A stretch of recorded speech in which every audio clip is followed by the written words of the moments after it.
આજે તો જોયું આવીને કે મને તો લાગે છે ભૂખ, મેગી બનાવી દે. પછી જો મેં સરસ મજાની એના માટે મેગી બનાવી. થોડી વારમાં જ આપણી મેગી બનીને થઈ ગઈ હતી તૈયાર. પછી એ બેસી ગયા મેગી ખાવા. એ તો બસ જેઠાલાલ જોતા જોતા મેગી ખાતા હતા ને પછી હું થઈ ગઈ નાહી ધોઈને તૈયાર.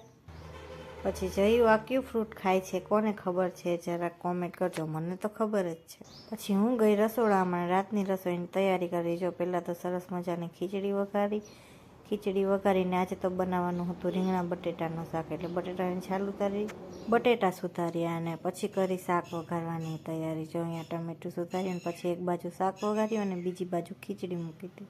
પછી મેં બાંધ્યો લોટ બાંધીને મેં કરી રોટલી બનાવવાની તૈયારી. પછી સરસ મજાની રોટલી બનાવી ત્યાં જ એક બાજુ શાક સરસ મજાનું થઈ ગયું હતું અને બીજી બાજુ ખીચડીને પછી થોડી વારમાં જ આપણું શાક બનીને મસ્ત મજાનું જો રેડી થઈ ગયું. બેસી ગયા જમવા. વિડીયો ગમ્યો તો લાઈક કરજો. મોર મિની બ્લોગ જોવા માટે ચેનલને કરી દેજો સબસ્ક્રાઈબ.